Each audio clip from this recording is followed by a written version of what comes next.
Buon pomeriggio, ben ritrovati, edizione straordinaria dei nostri notiziari, edizione che vi accompagnerà fino alle 18:30 circa, quando inizierà il telegiornale del Veneto. In primo piano il bollettino regionale, il consueto bollettino che è arrivato questa mattina. Rispetto a ieri ci sono 92 casi in più, quindi nel Veneto ci sono 8.147 persone positive, mentre le persone in isolamento domiciliare sono 7.471. Per quanto riguarda i ricoveri, in Veneto sono 1.012, quindi con meno 6 persone rispetto alla giornata di ieri, mentre rimane invariata la situazione delle terapie intensive con 114 persone.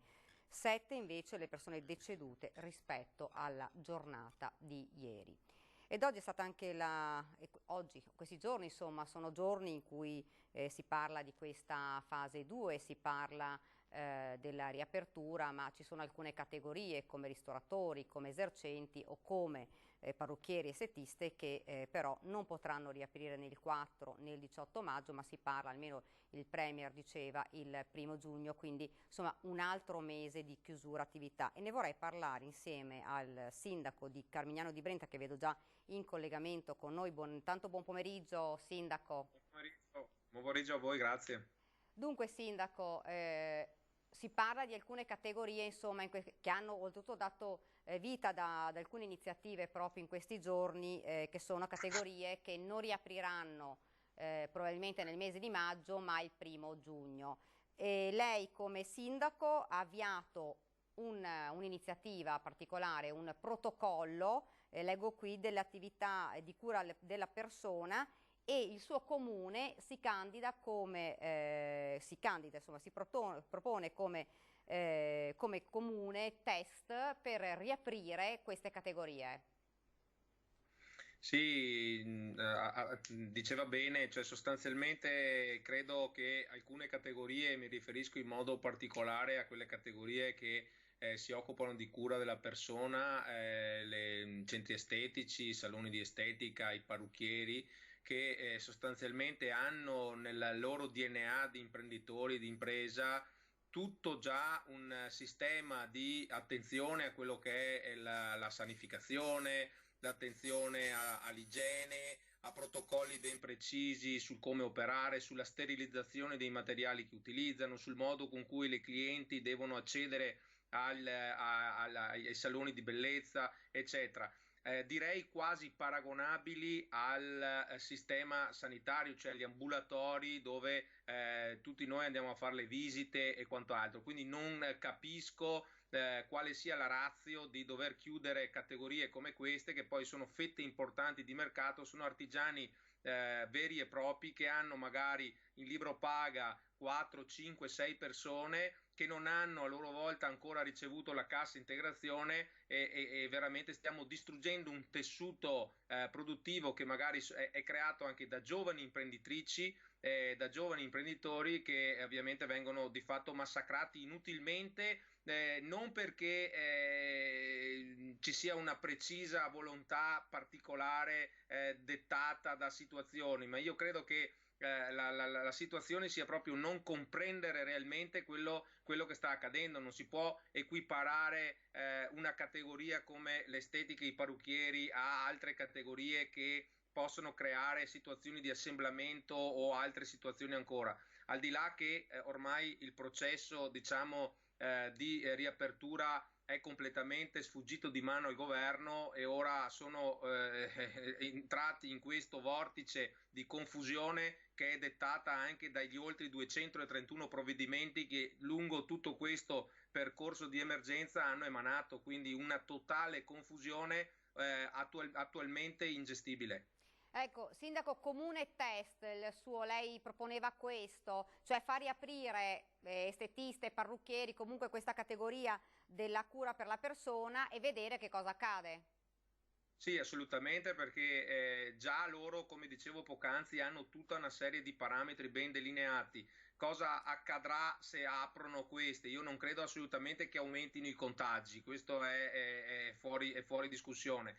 Diciamo che il modello Veneto finora testato è un modello interessante perché è riuscito con un lockdown intelligente, diciamo, perché poi i veneti sono anche persone operose e hanno capito che insomma la situazione era grave e aveva la necessità di determinati tipi di restrizioni, ma oggi sono altrettanto intelligenti nel capire che c'è la possibilità con tutte le dovute sicurezze di poter riaprire determinate categorie. Il mio comune si è candidato perché riteniamo che abbiamo la dimensione e la conformazione territoriale adeguata per riuscire anche a mettere in pratica determinate linee di indirizzo che anche poi adesso col protocollo che oggi l'assessore Lanzarini ha presentato potrebbero diventare realmente operative. Quindi testiamolo in qualche comune questo protocollo e poi estendiamolo ovviamente il prima possibile a tutti i comuni italiani a livello nazionale, perché non è possibile bloccare l'intera nazione in questo modo. Un po' la politica nazionale ha di fatto abdicato a sistemi, per carità, nulla da togliere, scientifici e altamente diciamo probatori del fatto che comunque non possiamo essere totalmente governati da sistemi scientifici. La politica deve mettere del suo e mi auguro lo faccia il prima possibile perché magari non moriremo di virus, ma rischieremo di trovare qualche artigiano magari impiccato nella propria azienda perché ovviamente non sa come pagare il mutuo, non sa come pagare le utenze, non sa come pagare i propri collaboratori. C'è una sorta di confusione, lei diceva, sindaco. Sì, lei pensi, dicevamo prima all'inizio quando mi ha fatto la prima domanda, 200, lei pensi siamo a 231 provvedimenti da quando è iniziata la fase emergenziale. Solo 68 di questi provvedimenti sono del Ministero della Salute, tra circolari e atti ordinatori, cioè le ordinanze. Lei pensi la quantità di confusione che si genera. Poi mettiamoci pure termini tipo il famoso termine dei congiunti, che proprio questo ha mandato in tilt decine e decine di illustri giuristi nel capire cosa voleva dire. Poi sentiamo il vice ministro Silleri alla salute che dice i congiunti possono essere anche degli amici veri, ecco, quindi magari le forze dell'ordine quando poverette stanno facendo il loro lavoro e vanno ringraziate in strada, fanno pattuglie e fermano qualche cittadino o qualcuno che sta girando e gli dicono guarda sto andando dal mio amico vero, cioè lei pensi che disastro stiamo creando? Oppure Conte che si appella alle banche e gli dice facciamo un atto d'amore, ma a me sembra una soap opera dell'horror, non so se è presente, questa è una situazione grottesca, cioè nel senso o mettiamo i puntini sulle i oppure tra super esperti, task force e commissari stiamo distruggendo l'Italia. Questa è la verità. Molti sono, sindaco, purtroppo gli esercenti che dicono anche, insomma, non riapriremo più. Insomma, adesso oltre alla categoria, come diceva lei, estetisti e parrucchieri, ci sono anche esercenti, ci sono ristoratori che sono veramente in ginocchio e che dicono noi non ce la faremo sicuramente a riaprire. Assolutamente, ma adesso pensare che questi interventi siano coniugati, cioè il fatto che si possa aprire, quindi allentare in maniera progressiva e veloce, dico io, la possibilità a queste imprese, a queste attività di aprire, deve essere coniugata chiaramente all'aspetto epidemiologico, alle curve e a quant'altro, come è l'andamento della malattia nel nostro territorio. Se questo corrisponde realmente alla verità, perché poi adesso stanno mettendo anche in dubbio i dati dell'Istituto Superiore di Sanità, quindi io alzo le mani, io non faccio il virologo, faccio il sindaco di campagna e cerco di leggere come le carte arrivano e capire tra le righe cosa sta accadendo. Però se pensiamo che alcune imprese, come diceva bene lei, oggi hanno la necessità di accedere velocemente al credito. Io oggi ho parlato con un imprenditore che è andato in una banca X e ha chiesto un finanziamento di 200.000 euro con il famoso meccanismo che diceva il presidente Conte, il presidente del Consiglio Conte qualche giorno fa, diceva abbiamo fatto un intervento prodigioso, gigantesco sull'economia mettendo 400 miliardi si è dimenticato un paio di parole, che sono 400 miliardi di debiti, perché cosa succede? Questo imprenditore è andato in banca e ha detto ho bisogno di 200 mila euro. La banca gli ha detto guarda possiamo accordartene 100, però di questi 50 andiamo a coprire il tuo fido vecchio. Cioè allucinante, cioè al di là che capisco anche le banche che non possono regalare i soldi, ma neanche, e non possono fare atti d'amore come ha chiesto Conte, ma bisogna cercare dei meccanismi tali che almeno i fondi che il governo stanzia siano fondi in molta parte, nella completezza della parte, a fondo perduto, se no ci prendiamo in giro, facciamo far debite agli imprenditori, quindi li affossiamo in un momento in cui sono già in uno stato quasi catalettico. Sindaco, invece, per quanto riguarda la sua iniziativa, lei si è rapportato con la regione, ha scritto, ho visto scritto anche al Premier Conte. Ma no, no, la regione sta facendo molto bene, seguo sempre insomma, la situazione ben monitorata dal presidente Zaia. Ecco, il modello Veneto fosse applicato a livello nazionale, credo non avremmo tutta questa confusione, perché dal sistema dei tamponi al sistema dell'analisi serologica e quant'altro, credo che il Veneto abbia dimostrato come in realtà si possa applicare a livello nazionale anche un controllo dell'epidemia in maniera seria e scientifica, e su questo va detto. Poi il protocollo che sta portando avanti la regione calca molto l'idea che hanno molti sindaci nel Veneto, perché devo dire che anche l'Anci Veneto e cito il Conte, cioè il Conte quello giusto, il sindaco di Treviso Mario, che ha di fatto fatto un'azione importante insieme ai sindaci dei capoluoghi di provincia per riuscire anche a raccordare tutti i colleghi del Veneto. Devo dire in Veneto le istituzioni si parlano, dovrebbero imparare dal Veneto anche a livello nazionale di come le istituzioni riescono a dialogare tra di loro, e questo è importante. Il mio protocollo non è altro che un tentativo di spronare e di dire proviamo in alcuni centri ad attivare le azioni e poi diciamo come funzionano, non a priori diciamo non funzionano e non facciamo assolutamente niente, le portiamo a giugno. Quindi io mi sono candidato a dire volete provarlo? Il mio comune è pronto, i miei centri estetici, i miei bar, i miei ristoranti, siamo tutti pronti, li ho sentiti uno a uno, abbiamo dei protocolli precisi, fateci partire, vi diamo i risultati in tempi brevissimi, una settimana, e poi se la cosa funziona allarghiamola a tutta l'Italia, al Veneto e a tutta l'Italia. Le faccio la domanda, sarà possibile secondo lei?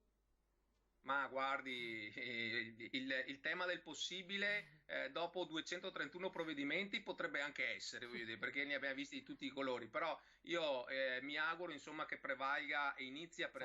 a prevalere il cosiddetto buonsenso. Oggi ho sentito alla Camera un Conte, Presidente del Consiglio, molto in difficoltà perché ha sostanzialmente detto che il reddito di cittadinanza, i 680 euro del reddito di cittadinanza è poca cosa e che uno stipendio, un salario minimo è di 1200 euro, quindi dovrebbe già subito spiegarmi, ma qualche deputato credo l'abbia fatto, come mai ha scelto di dare solo 600 euro alle partite IVA. Voi pensate i professionisti, cioè gli agenti di commercio, tutto quel mondo che di fatto sono circa 2 mesi che sono senza reddito e gli propongono 600 euro, che tra l'altro non ci sono per tutti. Quindi devo dire, francamente siamo in mano del chissà cosa succederà domani, ecco, quindi alla sua domanda fatico a rispondere perché non so cosa accadrà domani. Sindaco, siamo passati da una crisi sanitaria, anzi non siamo ancora passati, non abbiamo ancora terminato una crisi sanitaria, siamo però in una crisi economica davvero, davvero difficile. Sì, una crisi economica che deriva già dal 2008, da quando è iniziata la crisi economica, e ci stavamo di fatto un po' tirando sulle ossa. Ecco, il coronavirus ci ha pesantemente rimesso nelle condizioni di essere ancora fragili, ma se poi i rating internazionali ci stanno declassando peggio della Grecia, abbia pazienza, ma il rischio è tangibile. Poi a maggior ragione sento qualche illustre politico regionale di vari schieramenti politici che dicono agli enti locali abbiamo dato 4 miliardi, cosa parlano i comuni? Questi hanno anticipato un decreto che dovrebbe essere stato fatto 15 giorni dopo di erogazione per cassa di fondi che erano già inseriti nei bilanci di previsione che riguardano l'IMU. Quindi io voglio dire, addirittura in una emergenza di questo tipo, andare a prendere in giro i cittadini è ancora peggio, perché già c'è l'insicurezza del futuro, c'è la paura della situazione coronavirus e dell'epidemia, in più ci mettiamo che la politica a livello nazionale non è in grado di gestire, scarica sui livelli locali, non dà risposte, noi sindaci in prima fila cosa facciamo? I parafulmini di questa gente che non è in grado di gestire. Questa è purtroppo la tristissima realtà dei territori come il mio. Ecco, sì, nel suo comune la gente quando viene da lei che cosa le chiede? La gente viene da me e mi dice: Sindaco, cosa succederà domani? La mia attività, secondo lei, aprirà? Io ho l'affitto, sono indietro di 2 mesi d'affitto, non riesco a pagare. Mi è arrivato su adesso facciamo un esempio, un locale di 120 metri quadrati, mi è arrivata una bolletta del gas di 700 euro, mi è arrivata la luce di 400 euro e via così. Lei pensi è difficilissimo, io fatico a dare risposte, infatti cosa ho fatto? Ho messo in moto subito i miei uffici e ho detto cerchiamo addirittura di guardare, di velocizzare l'approvazione del conto consuntivo, infatti ci stiamo lavorando in queste settimane per riuscire a dare ai commercianti una parte di avanzo di amministrazione che servirà per andare a pagare affitti, utenze e altre sopravvenute esigenze di carattere relativo ai costi fissi. Quindi credo che su questo stiamo là, ma non possono essere i comuni a dover fare una cosa di questo genere in una logica di gestione nazionale. Un governo serio, mi permetta, dovrebbe prendere dei fondi straordinari, non quelli del MES perché poi dobbiamo restituire, dei fondi straordinari e metterli a disposizione. Allora sì è giustificabile un lockdown secco come è successo in Oriente, in alcuni posti a Wuhan e in alcune zone ovviamente della Cina. È chiaro che questo è possibile solo se tu metti a disposizione dei fondi a fondo perduto, cioè non fondi di garanzia che innescano debiti, perché sennò il rischio è che vengono dei sindaci, la gente si mette a piangere e non ha i fondi, senza pensare a tutte le famiglie, alla ricaduta delle famiglie, gente che non ha ricevuto la cassa integrazione, gente che ha 3 figli a carico più la moglie casalinga. Lei pensi la situazione delle realtà periferiche come la mia di quasi 8.000 abitanti hanno queste problematiche, la gente che non sa cosa fare domani mattina. Per fortuna ha un comune come il mio che lo sostiene, come tanti altri colleghi. In Veneto, devo dire, c'è una straordinaria capacità di azione nel welfare generativo e stiamo facendo tantissimo come sindaci a tutti i livelli, però non è possibile che scarichino tutto ai sindaci poi senza dare nessun potere. Lanciamo una provocazione: non siete in grado di gestire, date in mano ai sindaci la gestione totale, mettetegli in mano addirittura la possibilità di decidere nei propri territori cosa fare se non siete in grado di farlo. Io la responsabilità me la prendo. Sindaco, si parlava all'inizio anche di fare una differenza tra regione e regione invece di una direttiva che riguardasse tutta l'Italia. Lei era più d'accordo così oppure secondo lei era meglio omogenea come è stata fatta? Ma guardi, allora che l'epidemia abbia colpito in maniera diversificata i territori, questo è vero. Che ci sia la necessità di puntualizzare in alcuni territori dove le situazioni sono state più pesanti alcune questioni di natura più restrittiva, questo è altrettanto vero. Credo non sia sbagliato fare un ragionamento a macchia di leopardo in questo momento per riattivarla in maniera veloce, ma però in una logica a lungo termine è chiaro che l'omogeneità ha un senso più logico. Sindaco, la ringrazio. Grazie davvero intanto per essere stati con noi. Grazie Sindaco e buona serata. Buon lavoro. A lei e ai suoi telespettatori, grazie. Grazie Sindaco. Noi andiamo avanti, avete sentito dunque il sindaco Alessandro Boris, sindaco di Carmignano di Brenta, che aveva proposto che il suo comune diventasse un comune test per poter riaprire insomma alcune categorie, quelle che sono state maggiormente colpite da questa nuova ordinanza e riaprirle per vedere che cosa poi accadeva nel territorio. Una notizia che arriva da Verona, che è partita con la realizzazione degli esami clinici sulla popolazione campione, la più ampia ricerca epidemiologica effettuata in Italia in un campione in un capoluogo, scusate, di provincia per stimare la presenza di asintomatici del Covid-19 nei residenti a Verona. Dopo la consegna di 2060 lettere di invito hanno finora aderito allo screening in 1079, 859 dei quali sono stati sottoposti a tampone naso orofaringeo e al prelievo di sangue per la ricerca degli anticorpi contro il virus Covid-19. Dunque questa è una ricerca che è partita adesso a Verona e vedo però sullo schermo anche il sindaco di Ponte di Piave, nonché il presidente della conferenza dei sindaci dell'ULSS 2 Marca Trevigiana, Paola Roma. Buon pomeriggio Paola. Buongiorno Daniela e buongiorno a voi e buon lavoro per tutto quello che state facendo. Grazie. Senta, non so se hai sentito finora, insomma, abbiamo parlato di questa fase 2 e anche delle problematiche di alcune categorie che purtroppo non potranno riaprire se non fra un mese che diventa davvero difficile da superare per molti esercenti, ristoratori, ma anche per molte estetiste, per molti piccoli artigiani. Anche... Sì. Mi dica. Sì, sicuramente per loro e infatti a loro va tutta quanta la nostra solidarietà e chiaramente sotto questo profilo diciamo che tutti quanti noi comuni trasversalmente stiamo cercando di trovare la modalità insomma per essere comunque vicino a queste categorie che ripeto sono fondamentali proprio perché sono artigiani, sono commercianti che comunque collaborano chiaramente con noi, con le nostre amministrazioni, ma chiaramente grazie ai nostri interlocutori è importante quello che riusciamo a portare soprattutto facendo squadra. Ecco, una domanda che volevo farle. Noi abbiamo ricevuto parecchie telefonate, oltretutto ne avevamo parlato proprio con lei di recente, proprio dei centri per disabili. Ci dicono quando aprono, quando riaprono, ci sono alcuni che aprono, alcuni no. E, insomma, le famiglie si trovano in estrema difficoltà, anche perché ora insomma, molti sono anche tornati a lavorare.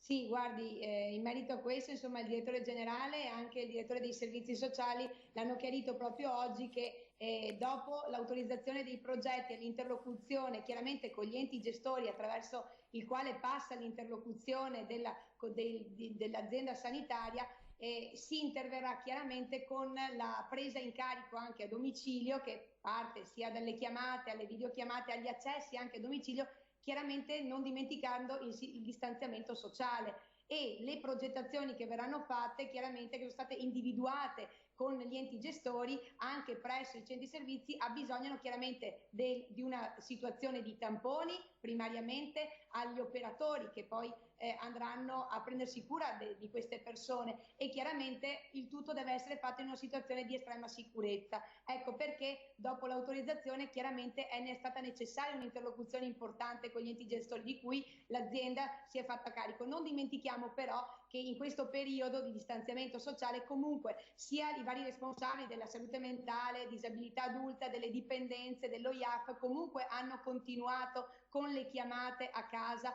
a chi veniva seguito e non dimentichiamo altresì che poi in queste progettualità rientra poi anche quello di servizio poi dell'assistenza scolastica che successivamente ripartirà anche questo nella modalità individuata. Ripeto, chiaramente vanno messi in sicurezza anche gli operatori per prima degli utenti chiaramente perché questa situazione di distanziamento sociale obbliga a particolari a peculiarità rispetto a questo. Vorrei ricordare Daniela quelli che sono stati i dati che ci ha dato l'azienda sanitaria in particolare oggi rispetto alle 35 comunità alloggio del nostro territorio dove abbiamo trovato una situazione con gli ospiti con nessuna positività e veramente solo 9 operatori con positività e quindi questo è molto importante perché va proprio un ringraziamento agli enti gestori, al personale, quindi al corretto uso dei DP, ma soprattutto all'importanza della task force messa in campo dall'azienda sanitaria che costantemente dà anche supporto e risposte. Ricordiamolo perché sono sempre impegnati in prima linea, dapprima con tutte quella che è stata il kit rapido e poi il tampone nelle strutture RSA e quindi non solo agli ospiti ma anche agli operatori, ma adesso anche alle comunità alloggio e davvero credo che sia il caso di ricordarlo perché è una cosa importante e riguarda proprio le nostre 35 comunità alloggio. Ecco Paola, per dare una risposta a queste famiglie che si chiedono quando, insomma una tempistica, quando è che si potrà riavviare questi centri? Sicuramente già attraverso l'azienda sanitaria il percorso sarà nei prossimi giorni di ripartenza rispetto a questo. Chiaramente è importante che le famiglie saranno poi contattate direttamente anche dagli operatori, perché anche per la parte di assistenza scolastica ci sarà un collegamento tramite un link, ma questo verrà spiegato alle famiglie. Quindi, visto che in questa interlocuzione, che comunque è continuata ad esserci tra l'azienda sanitaria, quindi i nostri servizi, con la parte dell'utenza, verrà esplicata la modalità anche operativa. Ecco, e invece nel suo comune com'è la situazione? Sono pronti anche loro alla ripartenza? Guardi, sicuramente sì, guardi, nella nostra situazione intanto già eravamo ripartiti con il mercato, sabato ci sarà quello a Ponte di Piave, proprio perché domani c'è festa e quindi non c'è quello nella frazione di Negrisia. Sicuramente anche sotto il profilo del centro servizi Gianni Marin, quindi della nostra struttura, anche Covid free anche lei, e poi anche della nostra struttura che abbiamo nella località di Levada, che è la Casa delle Nuvole, gestita dalla cooperativa alternativa, anche in questo caso Covid free. Quindi chiaramente questi sono ottimi indicatori che ci aiutano anche a dare un determinato tipo di messaggio, che con l'utilizzo dei DP, e quindi sotto questo profilo un po' facciamo anche un appello ai cittadini: mascherina, guanti, soluzioni igienizzanti, anche la corretta modalità dei guanti rispetto all'utilizzo e anche la soluzione igienizzante. Quindi sono cose molto importanti. Facciamo anche poi appello a loro anche rispetto a quelle che saranno le prossime fasi anche nell'accesso ai servizi sanitari, rispetto all'ospedale, quindi alle modalità di accesso, rispetto al CUP, rispetto a modalità che chiaramente continueranno ad essere per via telefonica rispetto anche al CUP, eccetera, e quindi li invitiamo a tenere le precauzioni. Però devo dire la verità, sono veramente rari i casi e mi auguro che continuino ad esserlo delle persone che, immagino, sbadatamente si dimenticano la mascherina, perché penso che sia buona norma quando si esce di casa e si prende la macchina, chiavi della macchina e mascherina, come ci ricorda il nostro governatore Luca Zaia ogni giorno. Senta, nel suo territorio, noi abbiamo sentito già in altri comuni, insomma, la situazione di alcuni ristoratori soprattutto e di alcuni esercenti. Nel suo territorio ci sono casi di ristoranti o di bar che dicono, insomma, non riapriamo? No, fortunatamente non ancora sotto questo profilo, ma chiaramente con la situazione della sport, e questo è diventata importante, quella che è stata l'ordinanza 43, proprio perché ha permesso non solo tramite il telefono di evitare l'assemblamento, e quindi anche ha dato un buon esempio nella modalità della precauzione e dell'intervento dell'evitare l'affollamento. Però chiaramente con la modalità per esempio nell'asporto della birra piuttosto che delle altre pietanze, già si erano attivati prima. Come gli altri comuni, anche noi abbiamo messo a disposizione all'interno del sito del comune proprio un'applicazione dove le aziende ci hanno dato proprio i loro dati, e quindi anche nel dare una visibilità rispetto a chi effettua questo tipo di intervento, e credo che sia fondamentale questo. Ne discutevamo proprio ieri sera che abbiamo avuto il Consiglio Comunale. Come amministrazione abbiamo ritenuto che, oltre a un'opera che è la manutenzione del tetto del municipio, che è un'opera improcrastinabile perché si tratta di manutenzione, e anche in questo l'ordinanza 43 della Regione Veneto ci ha aiutato per andare avanti con l'appalto, tutto il resto abbiamo individuato di tenerlo fermo per il territorio, e quindi per le famiglie, per le imprese, per le attività commerciali e artigianali. Abbiamo spostato le altre opere pubbliche, in particolare era il rifacimento della pista di atletica, nell'anno 2021. Questo proprio perché è necessario ripartire dal territorio. Chiaramente lo dobbiamo fare in maniera però coordinata e uniforme con l'insieme dei comuni, e pertanto è fondamentale in questo il coordinamento che da chi ci rappresenta, sia dalla parte di ANCI Veneto che dalle province. È fondamentale l'interlocuzione con la Regione, che la Regione poi porti le nostre istanze al governo, e quindi questo non è mai mancato e sicuramente non mancherà rispetto all'interlocuzione tra noi sindaci. Senta, un'ultima domanda. Si aspettava qualcosa di diverso rispetto a quanto ha detto il Premier Conte?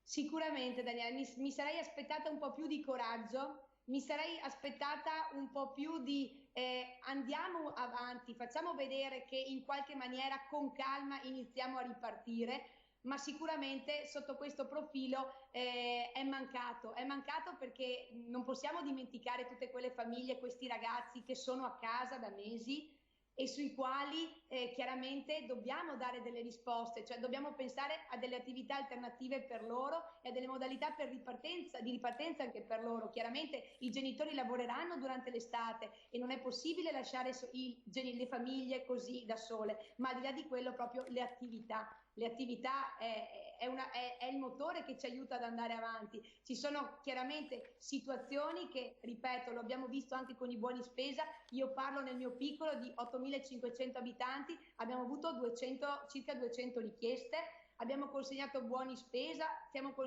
consegneremo anche i buoni per i farmaci, abbiamo avuto veramente pacchi spesa da dare, però ripeto, ci vuole anche coraggio nel prendere delle scelte e perseguirle, e ripeto, anche nella scelta che è stata fatta dalla Regione Veneto nell'andare avanti in questa modalità, e porto l'esempio dell'asporto perché non ha solamente detto, ha detto anche la modalità per farlo. Nel DPCM, non dimentichiamolo, c'è scritto che viene autorizzato l'asporto, ma dice evitando l'assemblamento. La Regione Veneto ha fatto di più, ha detto anche come evitare questo assemblamento, e quindi con le chiamate al telefono già predisponendo le persone. Io credo che le persone abbiano bisogno di anche un po' di fiducia, anche il fatto di rimanere nel proprio territorio e fare una camminata un po' in più, i bambini che potessero prendere la bicicletta, credo che sia lentamente rieducare e riportare a una situazione di tranquillità, però credo che ci sia la buona volontà di tutti quanti nel rispettare le regole ed andare avanti per questa strada, perché altrimenti vorrebbe dire ritornare indietro completamente. Quindi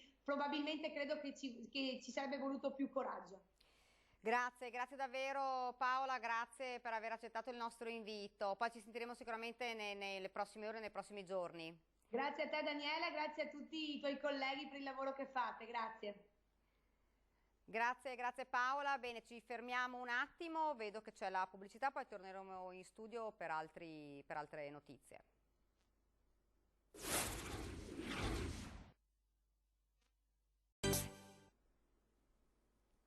Siamo tornati in studio con l'edizione straordinaria. Adesso una lettera che l'assessore regionale Roberto Marcato ha scritto al ministro dell'economia Stefano Patuanelli. Evitare, dice, il tracollo economico, questo è lo spirito proprio della lettera. L'emergenza sanitaria in corso, scrive Marcato, ha già determinato gravissime ripercussioni sul tessuto economico-sociale nella nostra regione. Stiamo assistendo a manifestazioni di commercianti ed artigiani che si incatenano alle serrande delle loro attività per provare in qualche modo a far sentire la propria voce. Non posso che condividere queste istanze, dice, partendo dall'ovvio presupposto che la ripartenza debba essere fondata sulla previsione di chiare e stringenti norme di sicurezza igienico-sanitaria e sull'utilizzo di tutti i dispositivi necessari al contenimento del rischio epidemiologico. Questa dunque è la lettera che l'assessore Marcato ha scritto al ministro Patuanelli.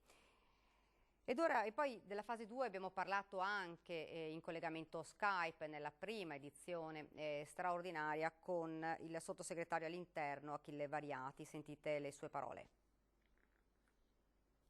Per quei territori che hanno un'incidenza della malattia sotto controllo, qui ci possono essere delle aperture maggiori. Questo è il concetto in sostanza. Attenzione sulla questione dei bambini. Io sento tanta superficialità, mi scusi, sulla questione dei bambini. C'è addirittura una petizione che gira dicendo riapriamo le scuole, riapriamo tutto. Attenzione, perché i bambini è vero che si ammalano meno, però non è vero che sono immuni. E quando tu li metti insieme, è ovvio, giocheranno, mica possiamo pretendere che i bambini stiano alla distanza di 1 metro, no? E quindi attenzione per l'amore che dobbiamo avere, ovviamente, da un lato verso gli anziani, ma se mi consente anche in particolare verso i bambini, calma, perché il comitato tecnico scientifico il semaforo verde sui bambini non lo ha dato.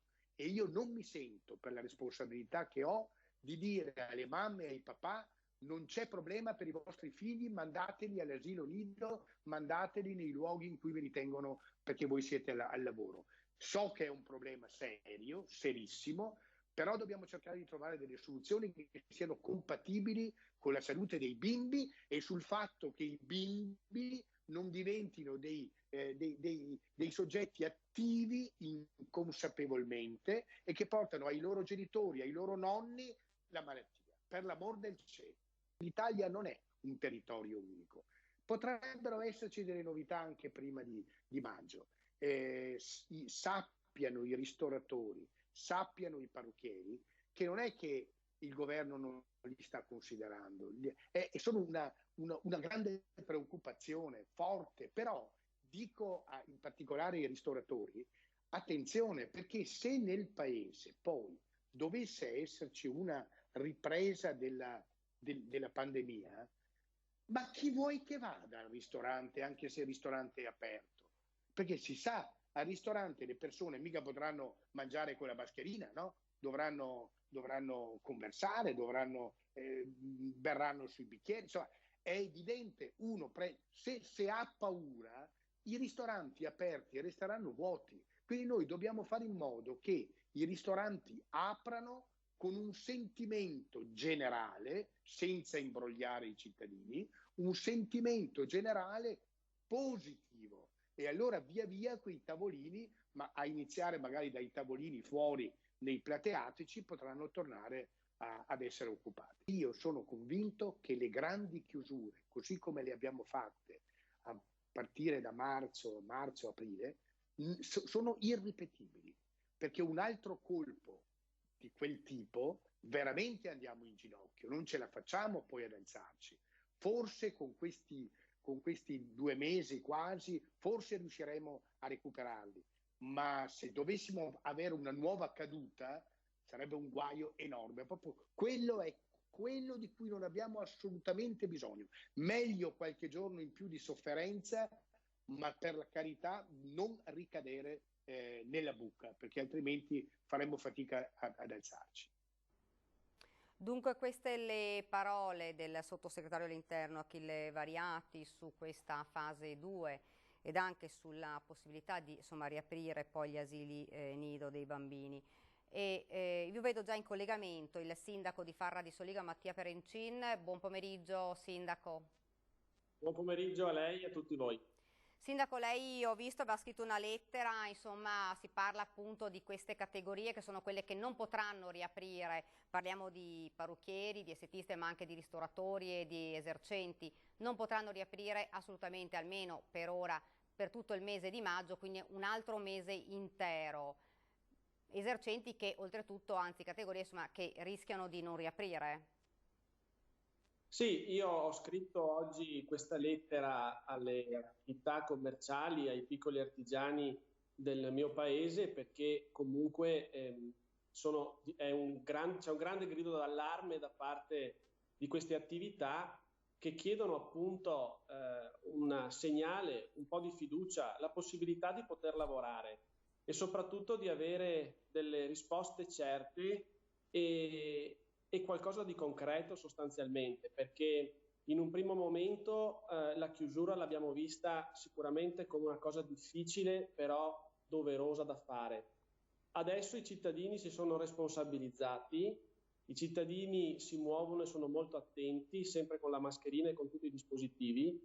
È chiaro che dobbiamo dare la possibilità, come è stata data la possibilità ad altre attività di poter ripartire, anche a queste categorie di avere una possibilità. Ovviamente rispettando quelle che sono tutte le norme che sono state imposte, quelle che sono tutte le norme che mettono in sicurezza sia loro sia la clientela.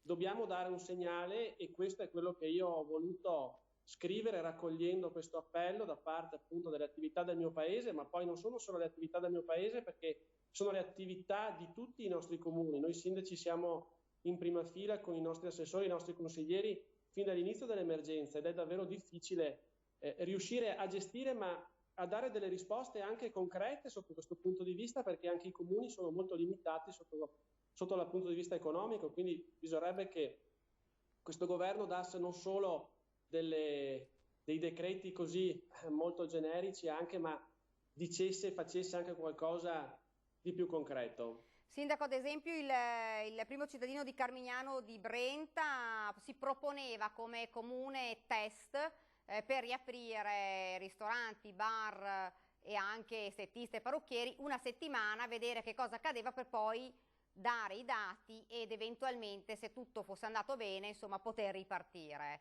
Lei lo farebbe nel suo comune? Ah, sì, io sono d'accordo, nel senso che, come le dicevo prima, in queste settimane di blocco le nostre attività comunque ci sono organizzate, comunque sono pronte a ripartire. Come le dicevo appunto, i dispositivi ce li hanno, facciamo questa prova, contingentiamo gli ingressi, lavoriamo per appuntamento, del resto si sembrava una cosa impossibile fino a qualche mese fa poter prendere un appuntamento, aspettare, invece vedo che ci sono comunque delle file composte, la gente aspetta, la gente prende gli appuntamenti, la gente rispetta quelle che sono le normative, diamogli la possibilità anche a questi di poter partire, come hanno sempre lavorato i supermercati, come quando si va al supermercato, che c'è la fila, la si rispetta, si sta a 1,5 metri di distanza, 2 metri di distanza, si va con la mascherina e con i guanti, non vedo perché non si possa andare dal barbiere piuttosto che dall'estetista con degli orari ben precisi. Quindi non vedo tutte queste difficoltà. È chiaro che in una situazione come questa 2 mesi di blocco sono molto pesanti per queste attività che potrebbero fare veramente fatica a riaprire. Ecco, ho sentito, Sindaco, cosa aveva detto il sottosegretario all'interno. Aveva detto dobbiamo essere, insomma, dobbiamo fare tutto con cautela perché qualora si dovesse tornare ad un altro contagio grave, insomma, rischieremo di non poterci più rialzare.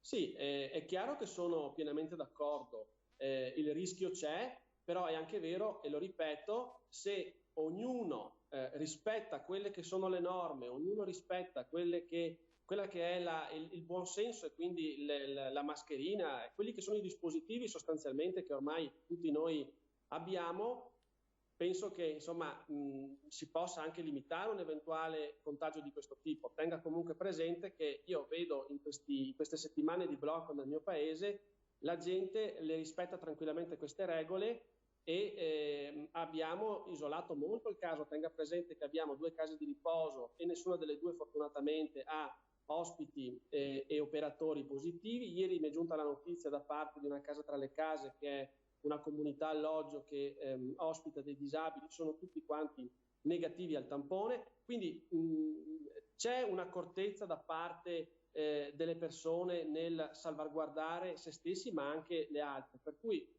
io non vedo tutte queste difficoltà. È chiaro che non bisogna abbassare la guardia, quello mai, però bisogna che diamo anche un segnale, che venga dato un segnale di ripartenza, perché altrimenti inizia a essere davvero insostenibile. Sindaco, come ha visto, insomma, anche in altri comuni ci sono state delle iniziative da parte, ad esempio, di parrucchieri ed estetiste, si sono incatenati alle loro attività per far sentire la loro voce, dicono ci hanno dimenticato. Da lei ci sono stati casi di esercenti che dicono non riapriamo più?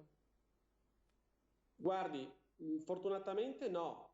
Fortunatamente no. Da settimane noi sindaci passiamo ore e ore al telefono cercando di dare delle risposte, cercando di dare dei consigli, un supporto anche morale a queste persone.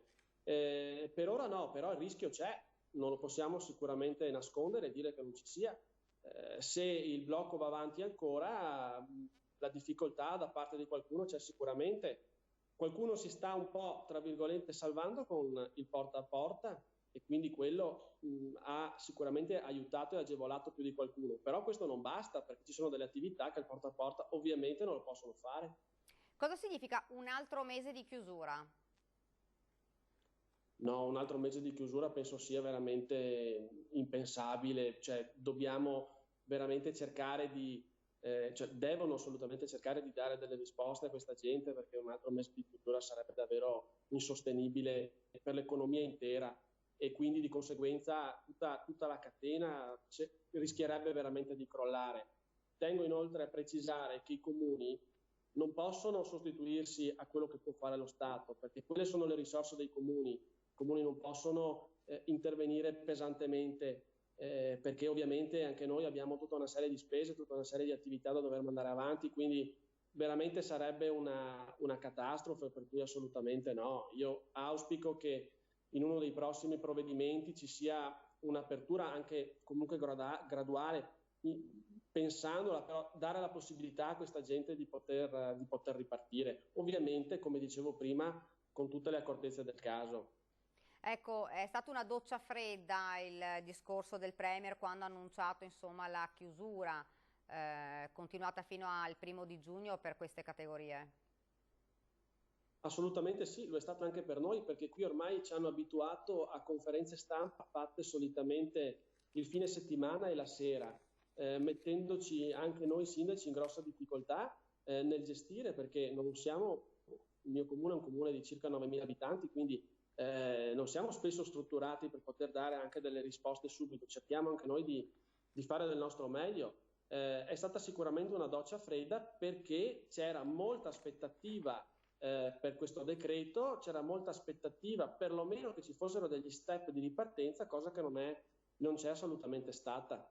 40 minuti secondo me di poco niente.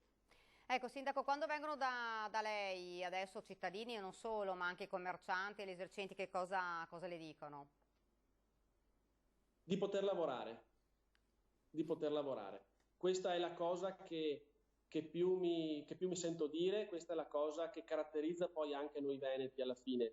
Non chiedono molto, chiedono solamente di poter lavorare, di poter ripartire, perché comunque è gente che si rimbocca le maniche, è gente che sicuramente ce la farà, però chiede di poter lavorare, di poter ripartire e di poter essere un minimo serena in una difficoltà economica, in una difficoltà che c'è stata e che c'è tuttora. Com'è la situazione, Sindaco, nel suo territorio? Cioè, si diceva, insomma, 3 strutture, case di riposo e una struttura per disabili, insomma, tutti negativi, quindi una situazione buona da voi. Tutto sommato si tenga comunque presente che noi abbiamo dato purtroppo un tributo, nel senso che 2 persone non ce l'hanno fatta dopo che hanno contratto il virus. Abbiamo sempre avuto 2-3 persone contagiate, quindi su una popolazione di circa 9.000 abitanti, tutto sommato devo dire che non è male rispetto ad altre realtà, fermo restando appunto che strutture come le 2 case di riposo e il CEOD di Soligo sono tutti quanti risultati appunto negativi al tampone, quindi devo dire che sono anche abbastanza contento e soddisfatto, ma perché c'è una responsabilità da parte dei cittadini sostanzialmente, che mentre inizialmente l'uso della mascherina lo vedevano come quasi una vergogna, ecco, forse non eravamo tutti quanti pronti sicuramente a doverne fare uso quotidiano, ma adesso invece è diventato cioè non si esce di casa se non ce la si ha, quindi è come un po' come quando ci si porta via il cellulare, insomma. Per cui c'è molto rispetto delle norme, molto rispetto delle regole. Per quello che dico, proviamo veramente a ripartire con tutti quanti i crismi, però proviamo. Se dovesse lanciare un appello al Premier Conte in questo momento, che cosa direbbe?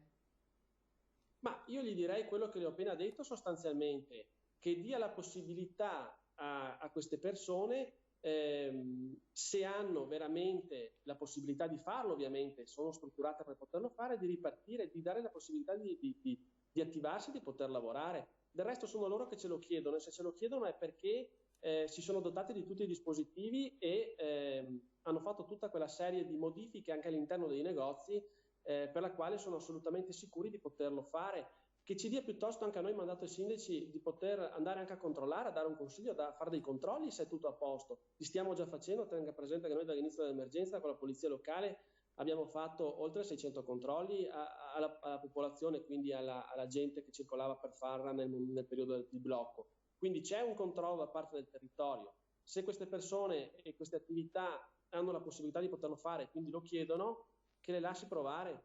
Noi controlliamo se serve. Sindaco, la ringrazio. Grazie davvero Grazie a lei, a tutti i telespettatori e grazie a voi per il lavoro che fate, per l'informazione che date, che è di grande supporto in questo momento qua anche a noi. Grazie Sindaco, grazie e buon pomeriggio. Grazie. Dunque, Leggo ora in ANSA che si accelera sul vaccino Oxford a dicembre, primo stock, si accelerano quindi i tempi per il vaccino anti-Covid, al quale sta lavorando lo Jenner Institute dell'Oxford University con la partnership di un'azienda italiana, la multinazionale farmaceutica AstraZeneca. Infatti è entrata nella squadra stringendo un accordo con lo Jenner, sarà responsabile dello sviluppo e della produzione e distribuzione del vaccino a livello mondiale. Un primo stock, se i test in corso avranno esito positivo, potrebbe già essere disponibile a dicembre per le categorie di popolazioni più fragili, ma per la produzione su larga scala i tempi però saranno più lunghi. Questa dunque l'iniziativa.